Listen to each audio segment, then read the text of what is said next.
አቤት እናትነት ሚስጥሩ ረቂቅ ወት የሌለበት ፍቅሩ የማያልቅ አቤት እናትነት ሚስጥሩ። አሰላሙ አለይኩም ወራህመቱላሂ ወበረካቱ። ውድና የተከበራችሁ ወደ በራሉም ተከታታዮች እንዴት ናችሁ? ቤተሰቦች ሰላም ናቸው? የሰላማችሁ ብዙ ተረፍ ይበል ያልኩኝ ውድ ቤተሰቦች ውድ ሀገር ልጆች እንደምን አላችሁ? ግን አልሐምዱሊላህ ውድ ቤተሰቦች ዛሬ እንግዲህ ዳጣ ድራማ ክፍል 28 እና 29 እጅግ በጣም ገራሚ ሆኖ መጥቷል። እንግዲህ ገራሚ የሚያደርገው ደግሞ ሰላምዬ እስካሁን በውስጧ እፍና አርጋ ችላ ይዛ የኖረችውን እምቅና ብቅ እንግዲህ እውነቷን ይዛ መጣለች። እሱ ዳጣ ልጇ ናት። እንግዲህ ልጇ መሆኗን ባለማወቋ ደግሞ እንግዲህ ከቤትሽ ሂጂ ሲላት ጋሽ ደረጀ ቤቴ መሄድ አልችልም፣ የትም ልሄድ አልችልም፣ ለብቻ መኖር አልችልም። ምክንያቱም እየሰራሁና ያደረግከውን ነገር እስከምትነግረኝ እኔ እኮ ይህንን ሁሉ ዓመት ያቆየኝ እዚህ ቤት ምንም ነገር ሆኖም ሳይሆን ብቸኛ ልጄን ማግኘት ስለምፈልግ ብቻ ነው በማለት ለቅሷን ትቀጥላለች። ጋሽ ደረጀ እንግዲህ እስኪ ቤት ልከራይልሽ እና እዛ በሰላም እየኖርሽ ሁሉንም ነገር ተነጋግረን እንግዲህ እፈተዋለሁ በማለት ጥያቄ ቢያቀርቡም ሰላምዬ ደግሞ ምን አይነት ነገር ምንም አልፈልግም፣ ከዚህ ቤት ወጥቼ ልጄን የምትሰጥብኝና የምታመጣበትን ምክንያት አላውቅም። የመጀመሪያ ልጄ ለእኔ ህልሜ በጣም ብዙ ነገር ፈተና እያሳለፍኩና እያየሁባት ልጄን እያለቀሰች እንግዲህ ቀምታችሁ ወስዳችሁ የት እንዳደረጋችኋት አላውቅም። ለእኔ ግን ከአይኔ አራቀችም። 19 ዓመት ሙሉ ፊት ለፊቴ ላይ ያለች የልጄ ነገር ሁሌም ቁም ስቅል እያሳጣኝ ሰላሜን ነስቶኛል። ስለዚህ ልጄን እስከማላገኝ ድረስ ከዚህ ቤት አልወጣም በማለት ጥያቄ ታቀርባለች። እሱም ደግሞ እንፈተዋለን፣ ቤት ተከራይቼልሽ እኮ ከኖርሽ ስትል እንግዲህ አንድ ነገር እንድታስታውስ እፈልጋለሁ። እሱንም ልጄን እስካላመጣህ ለወዷ ባለቤትህ ነገሮችን ፍትር አድርጌ እነግራታለሁ። ከዛም በኋላ ግን እወጣለሁ በማለት እንግዲህ ጥያቄ ስታቀርብ ይሄን ነገር ልታደርጊው አይሆንም፣ ልታደርጊው ማትችይም መሆን የሌለበት ነው በማለት ጥያቄ ሲያቀርቡ ውጪ የሚለው ጥያቄ አሁንም የሚቀጥል ከሆነ የማላደርገው ነገር እንዳለ ማወቅ አለብህ ጋሽ ደረጀ። ምክንያቱም ለልጄ ስል መስዋዕት ከፍያለሁ። ለልጄም ስል በጣም ብዙ ነገሮችን ማድረግ እችላለሁ። ማላወራ መስሎህ ከሆነ ተሳስተሃል በማለት ጥያቄ ስታቀርብለት ምርጫ ሲያጣ እንግዲህ ጋሽ ደረጀ ሁሉንም ነገር እኔ ላስተካክለው ፈልጋለሁ፣ ግን ደግሞ አሁን ያለና እየሆነ ያለውን ነገር ማርታ እንዲታውቅ አልፈልግም።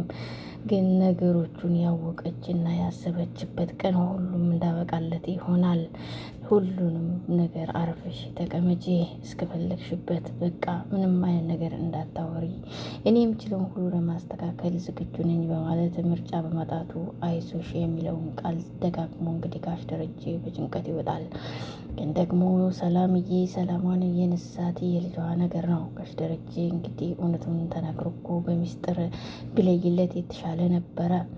እንግዲህ ኤቢና ዳጣ አብረው በተቀመጡበት እንግዲህ ዳጣዬ እንደው ያዛርጋ በቃ እህቷን ትስማታለች። አንቺ ቆይ ጭምቅ የምታደርጊኝ የታጠበ ልብስ ይመስል ምን ለማድረግ ፈልገሽ ነው ስትላት፣ ወይ ይህን ሁሉ የምታደርጊው ድርጊት እንግዲህ እኔ ስለማልፈልግሽ ነው መሰለ ስትላት፣ እንግዲህ እኔ በጣም እወድሻለሁ በማለት ዳጣዬ ኤቢን አሁንም በቃ ትላታለች። እንግዲህ ዳጣ እኮ ፍቅር የሆነች ነች።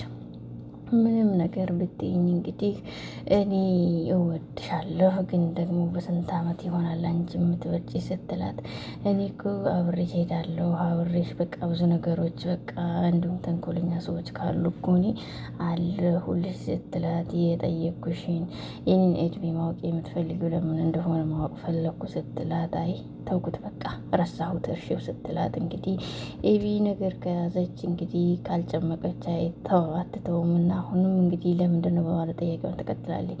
ለማንኛውም ፈጣሪ ማርሽ በማለት ትታት ትሄዳለች። ዳጣ እንግዲህ ውዴታውን ብትገልጽላትም ኤቢ ግን ፍቅርና ውዴታ የሚባል ነገር ማታቅና የተረገመች ስለሆነ በተደጋጋሚ ለምን ማወቅ እንደፈለገች ብቻ ማጣራት እንጂ ሌላ ምንም አይነት ነገር የላትም።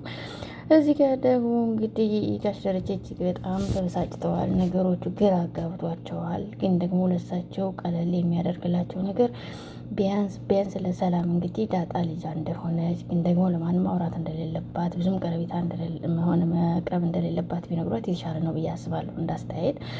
እንግዲህ ናታን ቁጭ ብሎ ክላሱ ላይ ባለበት እንግዲህ ሰላምዬ ትመጣለች። ኧረ አሁንስ ልጇ አድጓል ሲል አላወኩም፣ ግን ሴት ነች በሚለው እንግዲህ ስቃሉ። እዛ ሂጅ ማወቅ አልፈለገም፣ ግን ደግሞ በማያቸው የተለያዩ እንግዲህ እንቅስቃሴዎች እንግዲህ ሴት ነው በማለት ትላለች። ግን ደግሞ ወንድ ቢሆን ችግር አለው እንዴ? ኧረ ችግር የለውም ትላለች። ሴት ነች እሷ እንግዲህ በወንዶች በጣም ተናዳ ነው። ለማንኛውም ሐኪም ቤት ሄደሽ ቆጠቅን ትል ትናንት ወስዳኝ ነበር በማለት እሷ እኮ ምርጥ ሰው ነች ይላል። እንግዲህ አዎ ትላለ ይላል ናታን። ግን ደግሞ በጣም የሚገርመው ነገር ትለያለች። እትዬ እኮ እንደሱ አይነት አሰሪ የለም በዚችም የደራይ በተለይ በዚህ ሀገር በማለት መሰረት እንግዲህ ትናገራለች። ናታን ደግሞ እሷም እኮ ኃይለኛም እኮ ናት ሲላ ሆነ ቢሆን ብትሆንም ግን የሚገርመው ነገር አዛኝ ነች። ጥሩነቷ ይበልጣል። ትዳሯም ታማኝ ነች። የሚገርመው ሁሉንም የምትሰጠው ክብር እኮ ሁኔታዎች ለየት ያለ ነው። አትንኩኝ ነው እንጂ እኮ ካልነኮት በጣም ጥሩ ሰው ነች በማለት እንደሱ አይነት ባህሪ ያላትን ሴት ነው እኔ ለትዳር የምፈልገው በማለት ራሷ አለችልህ እኮ በባህሪ ዋላ በሁሉም ነገር በማለት እንግዲህ ዳጣ አለችልህ በማለት አሁንም ስለ ዳጣ ታወራለታለች። እንግዲህ በሚገርመው ሁኔታ ሰላምዬ ገና የሷ ልጅ መሆኗን ሳታውቅ ግን ለዳጣ ያላት ፍቅር ለየት ይላል። ይሄ ደግሞ የምንም ሳይሆን የፈጣሪ ስጦታ ነው ብዬ አስባለሁ። በነገራችን ላይ ማለት ነው አንድ ነገር የራሳቸው ሲሆን እንግዲህ ፈጣሪ የሚሰጣቸው የራሱ ስጦታ አለ። እንዲሁም ድሬና ሜሮን እንግዲህ አልጋቸው ላይ ሆኖ እያወሩ ባሉበት ሁኔታ ባለፈ እኮ የተደሰትክበትን ነገር አልነገርከኝም፣ ግን ደግሞ ማወቅ እፈልጋለሁኝ እንግዲህ ስትለው አለፈ እሱ ነገር በማለት አንዳንድ ነገሮች እኮ የማይነገሩ ወይም ባይነገሩ ጥሩ የሆኑ ነገሮች አሉ አይደለ? ግን ደግሞ የሚያስደስቱ ነገሮች ቢሆኑ ግን ባይወሩ የሚመረጡ ስላሉ ሁሉም በጊዜው ይሆናል። ደግሞ አንቺ ሆነሽ አስተማርሽኝ፣ ሁሉንም ማውራት የለብንም ጨርሰን የለም እንዴ ሲላት እንደው ሄቺ ወሬኩና አባባል እንግዲህ የኛ ደግሞ በማለት እንግዲህ ስለ ቁንጅና ታወራለች። እንጀቱ እያረረ ማሬ ልሙትልሽ ይባል የለው እና ቆንጆ ነች በማለት እንግዲህ ያሞግሳታል። ለማንኛውም ማውራት ያልፈለግከውን ነገር ላስገድልና ላስጨንቅ አልችልም እስከምትፈልግና ፈልገህ እስከምታወራኝ በማለት ለማንኛውም ግዴታ ሰራተኛ ያስፈልገናል። ሰላምም አቅም እያነሳት ነው ሲባል ግዴታ ነው ወይ ሲባላው ያስፈልገናል በማለት ጥያቄ ታቀርባለች። ደግሞ እንግዲህ 9 ወሯ እየቀረበ አይደለም? እስከዛም ልናሰራት ለማንኛውም እሷም ዝም ብትል ለማንኛውም ፈጣሪ አለ በማለት እንግዲህ ለማንኛውም ቤት ውስጥ እኮ 4 ናችሁ። ለዚህም ደግሞ ስራ እንግዲህ እየተጋገዛችሁ መስራት አወቃታችሁ ወይ በማለት ጥያቄ ሲቀርባ ለማንኛውም በአንተ አስተሳሰብ ውሃና ዳጣንም ቆጥራ ሊሆን ይችላል እኮ በማለት ማርታ እጅግ በጣም ከት ብላ ትስቃለች። ለማንኛውም ማያውቁትን ነገር ማስተማር እኮ ግድ ነው። ለማንኛውም እንግዲህ ከተፈጥሮ እንግዲህ ጨቁም እየተባለ ካደጉ ወደፊት አያውቁም። ግን ደግሞ ለማሳየት እና ለማስተማር መሞከር ነው። ሁሉንም ነገር ካስተማርና ካሳየን እኮ ይችላሉ ይላሉ። እንግዲህ ውሃዬ እንግዲህ ቆንጆ ሽሮ እንድትሰራ አዝዣት ነበረ። ከዛም ፍልቅልቅ ብላ እሺ ብላ በመሮጥ እንግዲህ ውሃውን ድብልቅልቅ አድርጋ በጣም አርጋ አምጥታ ልታመጣልኝ እንደሆነ ሲታየኝ ማለት ነው። እንግዲህ ስለ ውሃ ስራና አመለካከት እያወራ እጅግ በጣም ትስቃለች ወይዘሮ ማርታ። እሺ ከዛ አስጨርሽው ራስሽ ስቀሽ ጨርሽው እኮ በማለት እንግዲህ ጋሽ ደረጀ ውሃው ነው ሹሮ ብላ እንግዲህ ቁጭ አረገች በማለት ከትብላ ትስቃለች። ውሃዬ ከሁሉም ነጻ አይደለች። እንግዲህ ይቺ ልጅ እኮ ምንን ባደርጋት እንደሚሻል አላውቅም ብላትም እሷን እንኳን ለማስተማርም ሆነ ለምንም እያደገች እንጂ ቅንጭላቷ ደግሞ በዛው እየቀነጨረ መጥቷል። እንግዲህ ዳጣ ታነቃታለች ብዬ ያሰብኩኝ ነበር፣ ግን ለውጥ እስካሁን የለም በማለት ጥያቄዋን ታቀርባለች። ረጅም ጊዜ ሲሆን አብሮ ሲኖሩ እንግዲህ ይህን ነገር ደግሞ ውዴታዋ ወጣ ያለ ስለሆነ የሚወዱትን ሰው ማግኘት ደግሞ የምትፈልገውን ነገር ለመቅሰም ቀላል ያደርግላታል። እንዳፈህ ከሆነ ደስ ይለኛል፣ ግን ደግሞ የሚሆን አልመሰለኝም፣ እያየሁት ያለው ጥሩ አይደለም በማለት እንዲሁም ሰራተኛ መያዝ እንዳለበት አሁን ደጋግማ ትነግረዋለች። እኔ እኮ ሳልሆን ሰላም ደግሞ መውጣትም ሆነ ሰራተኛም አትፈልግም፣ ግን ደግሞ ምን ማድረግ እንዳለብን አላውቅም፣ ግን ደግሞ እናንተ ብታግዟት የተሻለ ይመስለኛል በማለት ጥያቄውን ቢያቀርብም እንግዲህ ኧረ ሰላምዬ አንቺ ስለ ዳጣን ሁሌ የምታወሪኝ፣ እሷ ደግሞ ምንም የሚገባትና የምታስብ ሰው አይደለችም። ስለዚህ ምን ማድረግ እንዳለብኝ ግን ግራ ይገባኛል። ዳጣ እየገባት አይደለም፣ አንተ ራስህ እየገባህ አይደለም። እሷ እጅግ በጣም እንግዲህ ወጣ ያለችና ነገሮች በአስተያየት የሚበቃት ነች። በጣም ይገርመሃል። አንተ ከኤቢ ጋር ስታይ የማትቀና እየመሰለች ከሆነ ተሳስተሃል። እጅግ እንግብግብ ብላ ትቀናለች፣ ትወዳሃለች። ለምን እንግዲህ ዳጣ እጅግ በጣም እያጠናች ነው። አስብበት። እሷ ቀልድ ላይ እንጂ በጣም የምትሮጥና የምትፈጥነው ከቁም ነገር ላይ እኮ በጣም አትፈጥንም። ቀስ ብላ እያጠናች መሆኑን ገንዘብ ብበል። ይሄ ፊት ለፊት የሚባለውን ነገር እንግዲህ በቀጥታ የምትናገረው አበጌል ነች፣ ድብብቅ የሌለባት። ዳጣ ጋር ስትሄድ ግን ለቁም ነገር እንጂ ሌላ ምንም እንትን የለውም ትላለች። ለማንኛውም ስልክሽ በተደጋጋሚ እየተደወለ ነው። በዚህ ሰዓት ማን እየደወለብሽ እንደሆ አላቅም በማለት ሰሞኑን እንግዲህ የማላውቀው አዲስ ስልክ በተደጋጋሚ እየተደወለ ነው። ምን ማድረግ እንዳለብኝ ራሱ አላቅም፣ ግራ ገብቶኛል በማለት እንግዲህ ስልኳን ለማንሳት ትሄዳለች። እንግዲህ እኔ ሰላሚን አለሁልሽ አርስሻለሁ ብያታለሁ። ስለዚህ የሚያግዛት ስላለ እኔ ግዴታ አርሳታለሁ ትላለች። እኔ ሰራተኛ ማምጣቱን ጥላቻ እኮ አይደለም፣ እሷ ግን አትፈልግም። እኛ ደግሞ ሰላም የምትለውን ሁሉ እሺ ማለት ብቻ ነው። እሷ አንጡ ካለች እናመጣለን በማለት ጥያቄ ሲያቀርብ አውቃለሁ። ለማንኛውም እሷ ያለችውን ሁሉ ማድረግ የለብንም።